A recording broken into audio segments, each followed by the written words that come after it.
사도신경으로 우리의 신앙을 하나님께 고백하겠습니다. 나는 전능하신 아버지 하나님 천지의 창조주를 믿습니다.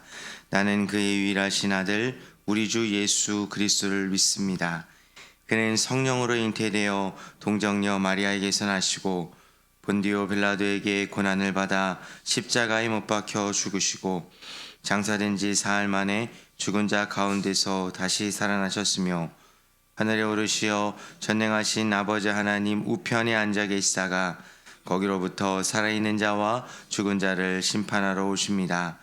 나는 성령을 믿으며 거룩한 공교회와 성도의 교제와 죄를 용서받는 것과 몸의 부활과 영생을 믿습니다. 아멘. 우리 찬송가 272장입니다. 찬송가 272장 고통의 멍에 벗으려고 예수께로 나갑니다. 찬송가 272장 고통의 멍에 벗으려고 예수께로 나갑니다. 우리 하나님께 찬양 올려드립니다.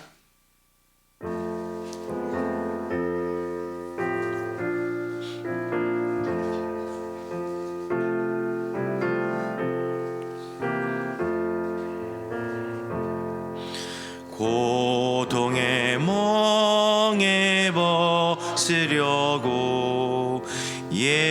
예수께로 나갑니다.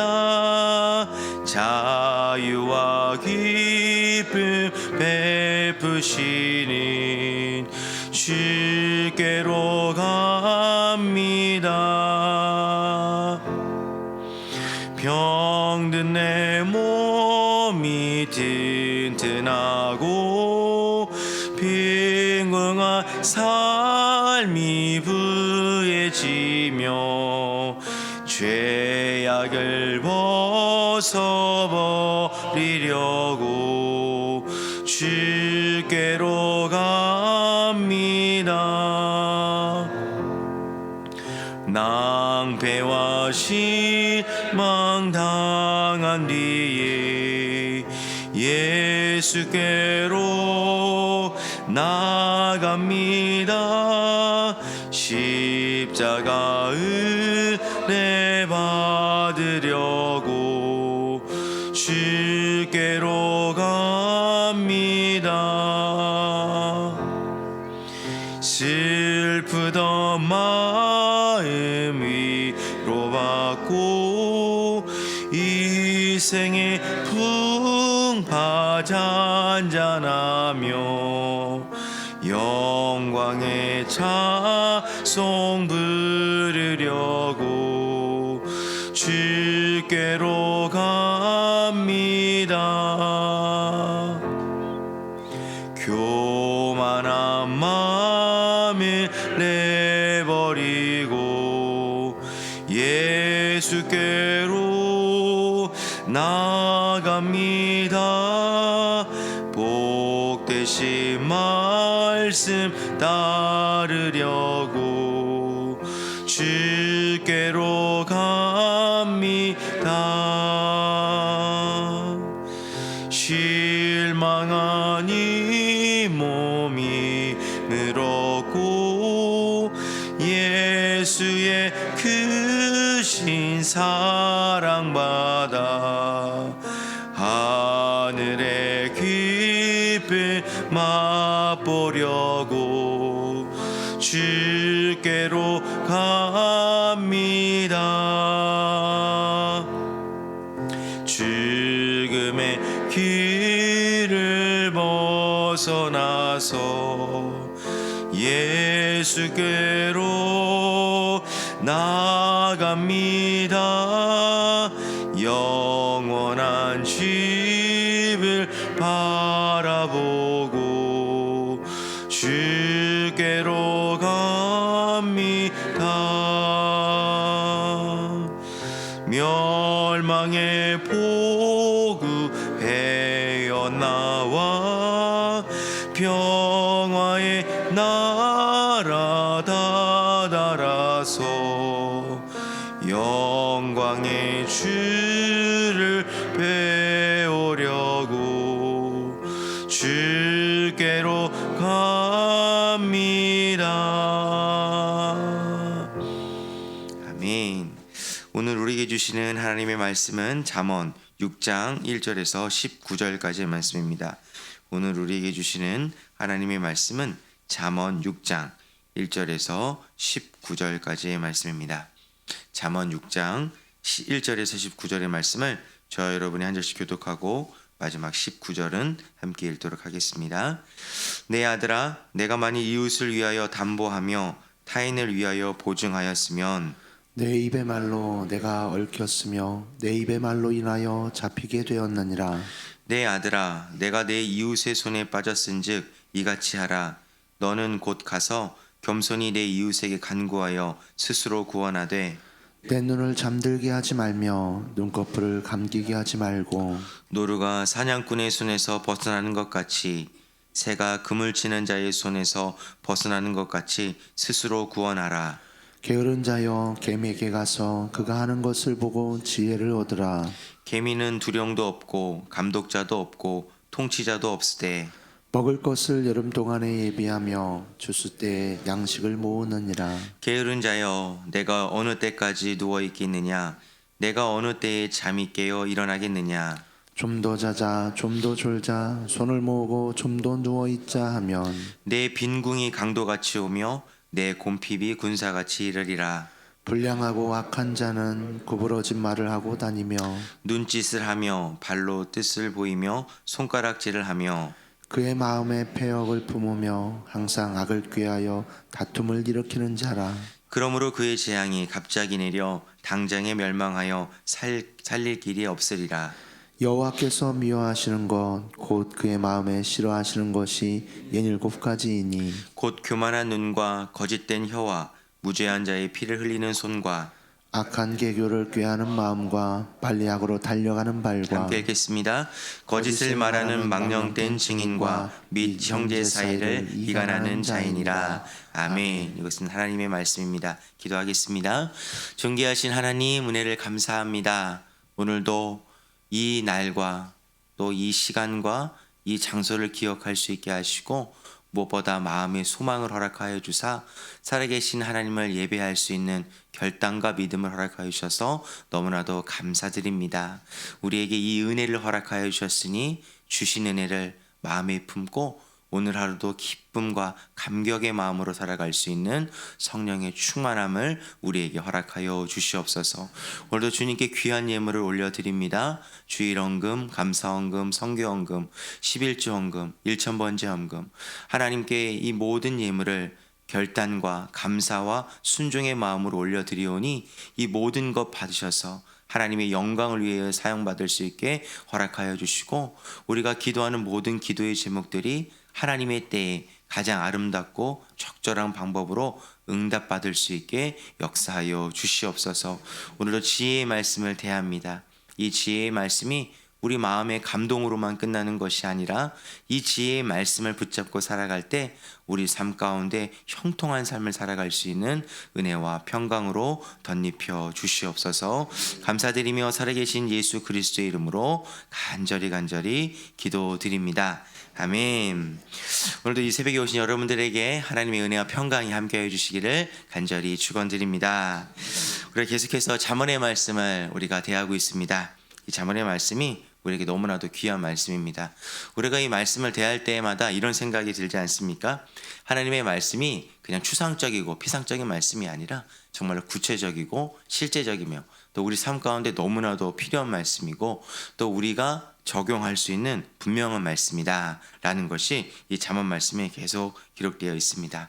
특별히 우리는 어제 본문을 통해서 우리 삶 가운데 뗄래야 뗄 수 없는 것, 이런 성적인 유혹에 대한 그러한 지혜를 우리가 얻었다면 오늘 이 말씀을 통해서 오늘 10월 10일 이 잠언 6장 1절에서 19절을 통해서 우리 삶에서 정말로 밀접하게 우리가 경험할 수 있고 또 우리가 갈등할 수 있는 그러한 지혜, 돈에 대한 이야기, 또 시간에 대한 이야기, 또 우리의 행동에 대한 이야기가 하나님이 어떻게 살아가길 원하시는지 또 이 돈과 시간을 어떻게 쓰길 원하시는지에 대해서 함께 나누어 보고 적용하는 시간을 가져보도록 하겠습니다.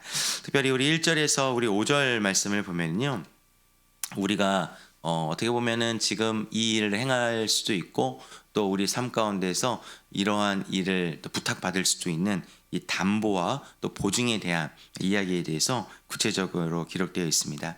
특별히 담보와 보증은 이 돈과 아주 밀접한 연관이 지어져 있습니다. 여러분 돈을 어떻게 생각하십니까? 돈은 이런 것이죠. 돈은 우리가 사용하기에는 모으는 용도가 있고 좀 쓰는 용도가 있지 않습니까? 우리가 돈을 잘 사용해야 된다는 것이 이 잠언 6장 1절에서 5절 말씀에 이렇게 기록되어 있는 것입니다.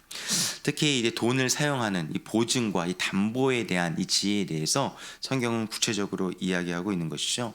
우리가 누군가에게 이제 담보를 서주거나 이 보증을 서는 일은 악한 마음을 가지고 하는 것이 아닐 것입니다. 선한 마음, 상대방이 너무나도 급한 마음에 우리에게 담보를 좀 서주십시오. 또 보증을 서주십시오. 라는 이런 부탁이 들 때 어떻게 보면 선한 마음으로 이 일들을 감당했고 선한 마음으로 내가 가지고 있는 물질에 사용을 했는데 이것은 옳지 않은 일이다. 라고 성경은 기록하고 있는 것입니다. 왜입니까? 선한 일로 시작을 했지만 결국에는 이 선한 일이 올무가 되어서 이 성경의 표현대로 사냥꾼의 손에 들어가는 것과 같이 올무에 들어가는 것 같은 결말을 맞이하게 될 것이다 라고 성경은 기록하고 있는 것이죠. 우리는 하나님이 주신 이 물질을 지혜롭게 사용해야 됩니다. 그런데 우리가 가진 이 모든 물질이 다 똑같진 않습니다. 누군가에게 100만 원이 있으면 누군가에게는 1000만 원이 있고 누군가에게 1000만 원이 있으면 누군가에게는 마이너스가 있을 것입니다. 하나님이 주신 이 물질은 고르고 동등한 것이 아니라 하나님이 우리에게 맡겨주신 것입니다. 그렇기 때문에 우리가 하나님 맡겨주신 그것들을 우리의 능력 밖으로 사용하면 안 된다라는 것입니다. 사실 이 담보와 보증은 내가 가진 물질을 있는 그대로 사용하는 것이 아니라 내가 가진 물질의 이상의 것들을 어떻게 보면 상대방을 돕기 위해서 사용하기 위한 그러한 감정들이 일어나기 때문에 결국은 올무에 걸려 넘어질 수밖에 없다는 것이죠. 성경이 말하는 물질에 대한 사용은 무엇이냐면은 누군가에게 담보를 주거나 누군가에게 빌려주는 것이 아니라 내가 줄 수 있는 것만큼 주는 것, 이것이 바로 성경이 우리에게 가르치고 있는 지혜라는 것입니다. 여러분이 만일 인생을 살아가면서 이러한 보증의 문제 가운데 마음이 흔들리고 있거나 혹은 보증의 문제로 인해서 괴로워하고 있다라면은 이 잠언 이 6장의 말씀을 떠올리셨으면 좋겠습니다.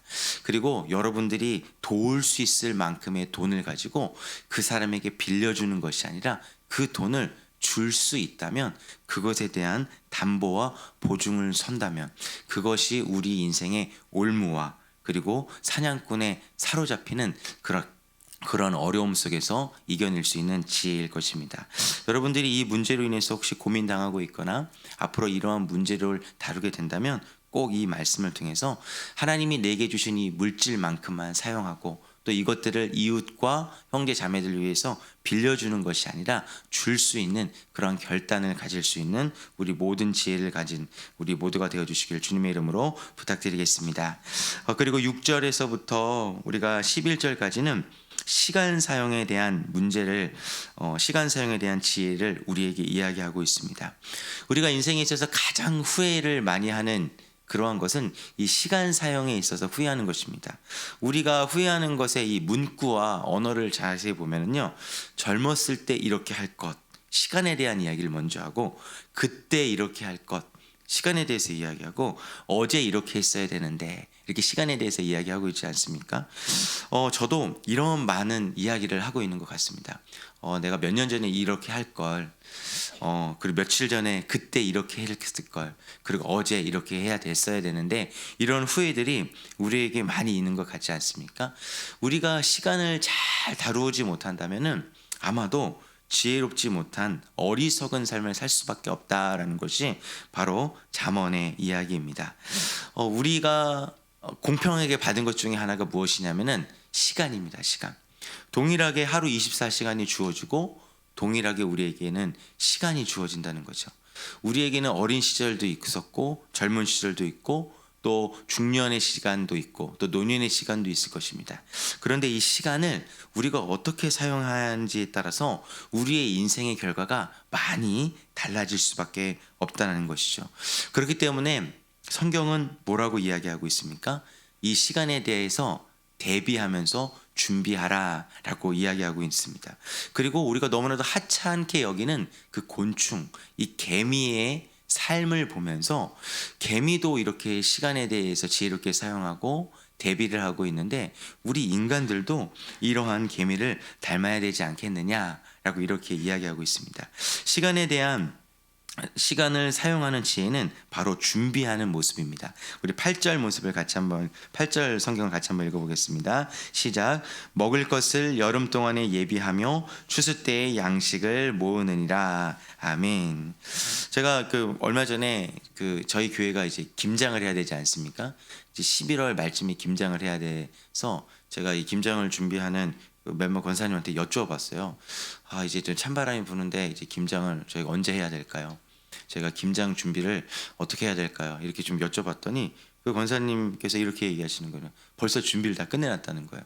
젓갈도 사놨고 고추도 준비됐고 그리고 여러 가지 것들 다 준비해놨다는 겁니다. 이제 배추가 아직은 이게 안 여물었나 봐요. 잘 모르겠지만 이제 배추가 찬바람이 나야지 좀 고소해지고 그 배추 속이 차기만 기다리면 된다라는 이야기를 제가 들었습니다. 여러분 우리가 이것들을 준비해야 된다는 것입니다. 여러분 새벽 기도 나올 때 저희가 에어컨 틀 때가 불과 지난주 아니었습니까? 에어컨 틀 때가 지난주였고 반팔 셔츠를 입고 그리고 반팔 차림에 이 새벽 예배 나올 때가 엊그제였는데 며칠 사이에 지금 찬바람이 불고 여러분들 지금 옷차림을 보니까 지금 두꺼운 잠바를 입고 계시더라고요. 근데 만일 여러분들이 이러한 두꺼운 옷을 준비하지 않았고 그리고 이 추운 겨울을 대비하지 않았다면 여전히 우리는 겨울이 올 것을 알고 있음에도 불구하고 이 시간에 대해서 준비하지 않았다면 여전히 우리의 삶이 피폐해지고 또 우리의 삶이 결핍으로 가득 찬 그러한 삶을 맞이할 수밖에 없을 것이라는 겁니다. 저희 어머니께서 목사님이신데 저희 어머니가 항상 제가 이제 방학 때마다 하는 저에게 항상 했던 성경 구절이 바로 잠언 6장 바로 10절이었어요. 영우야 좀 더 자자 좀 더 졸자 손을 모으고 좀 더 누워있으면 안 된다. 저는 이 성경 구절이 어디서 나온 성경 구절인지 그때는 몰랐는데 어머님이 성경을 빗대어 저에게 얘기한 것이었습니다. 방학이라는 그러한 시간 기간 너무나도 우리에게 좋은 시간 그리고 여유가 있는 그 시간에 공부하지 않고 열심으로 준비하지 않으면 결국은 빈궁이 강도같이 오고 곰핍이 군사같이 찾아올 것이다라는 하나님의 지혜를 자녀들에게 이야기해 준 것 아니겠습니까? 요즘 젊은 세대를 보면 걱정이 되는 것들이 한두 가지가 아니시죠. 여러분 플렉스라는 단어 아시면 플렉스라는 단어가 뭐냐면은 젊은이들 사이에 유행하는 단어입니다. 그냥 돈이 있으면은 내가 하고 싶은 걸 다 하는 거예요. 그냥 저희 어른 세대에는 돈이 있으면 좀 모으고 또 이것들을 좀 대비하는 그러한 삶을 살았는데 요즘 젊은 세대들은 이러한 지혜가 없습니다. 예전에 저희 부모님들 세대만 하더라도 돈을 모아서 월세부터 시작해서 전세로 가서 내 집 마련하는 그러한 기쁨, 앞으로 노년을 대비하는 그러한 기쁨을 철저하게 준비하셨던 세대였는데 지금 세대는 그냥 돈이 있으면은 내가 하고 싶은 걸 합니다. 그냥 내 소득에 너무 지나친 명품을 산다거나 내 소득이랑 전혀 상관없는 해외여행을 간다거나 이러한 세대가 지금 우리 다음 세대가 지금 이 세대를 살고 있다는 거죠. 이러한 다음 세대들에게 가르쳐야 될 것이 무엇이냐? 바로 이 잠언의 말씀입니다. 시간을 어떻게 사용해야 되는지 분명히 너희에게 연약한 때가 찾아오고 노년의 때가 찾아오고 찬바람이 부는 겨울의 때가 찾아올 텐데 이 시간을 어떻게 활용해야 되는지에 대해서 성경은 분명하게 이야기하고 있습니다. 이러한 지혜의 말씀을 우리 세대에서만 끝나는 것이 아니라 우리 다음 세대에게도 가르칠 수 있는 오늘 하루와 우리 인생이 되어주시기를 주님의 이름으로 부탁드리겠습니다. 그리고 12절에서 19절 말씀은 우리 행동에 관한 지혜에 대해서 아주 구체적으로 이야기하고 있습니다. 행동에 관한 지혜는 두 가지입니다. 어떻게 행동해야 되는지 그리고 어떻게 행동하지 말아야 되는지 이 부분에 대해서 성경은 구체적으로 이야기하고 있습니다. 특별히 14절의 말씀을 같이 한번 읽어보겠습니다. 시작. 그의 마음에 패역을 품으며 항상 악을 꾀하여 다툼을 일으키는 자라. 아멘. 성경은 행동을 잘못하면 하나님의 뜻에 맞게 행동하지 않고 지혜롭게 행동하지 않고 말씀을 순종하지 않는 그러한 삶을 살면 결국 어떤 일이 일어나냐면 다툼을 일으키는 결과가 나타난다라고 성경은 이야기하고 있습니다. 14절에 다툼을 일으키는 일들이 총 12절과 13절 세 가지로 우리는 생각해 볼 수 있는데 12절에 구부러지는 말을 하고 다니는 사람, 그리고 13절에 눈짓과 발로 서로에게 신호를 보내는 사람. 여러분 이것이 무엇이냐면은 여러분 이런 사람들 있지 않습니까? 여럿이 있는데 서로가 딱 둘만 이렇게 눈빛을 딱 주는 거예요. 그 여럿이 있는데 이야기하고 있는데 옆에 이렇게 귀에 대고 수근수근 대는 거예요. 여러분 그럴 때 기분이 어떠십니까? 이 사람이 왜 다 같이 얘기하고 있는데 자기들끼리 무슨 얘기를 하고 있는 거야? 라고 그런 오해가 될 때가 있죠. 바로 그것을 이야기하는 겁니다. 그리고 마음에 패역함을 품고 항상 악한 생각과 마음을 먹는 사람, 이러한 사람들이 다툼을 일으키는 사람들이라는 겁니다. 저도 이 말씀을 대하면서 이 말씀이 저와 무관한 말씀이 아니더라고요. 저도 지금 이러한 행동을 똑같이 하고 있더라고요.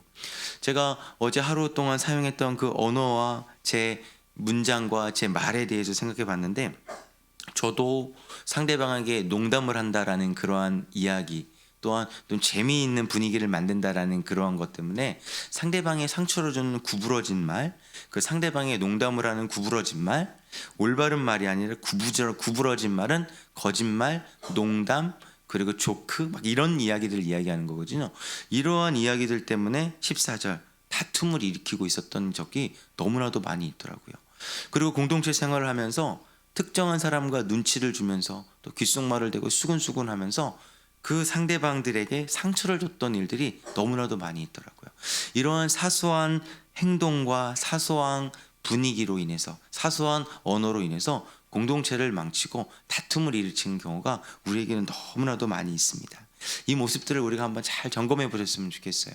우리가 그리스도인들로 부름을 받았으면은 우리는 그리스도인답게 행동하는 사람들로 우리는 살아야 한다는 것입니다.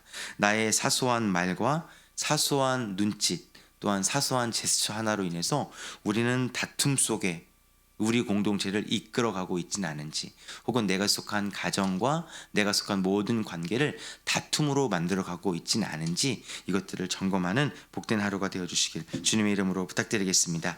이처럼 하나님의 말씀은 구체적이고 실체적입니다. 오늘은 세 가지 교훈입니다. 돈을 어떻게 사용해야 됩니까?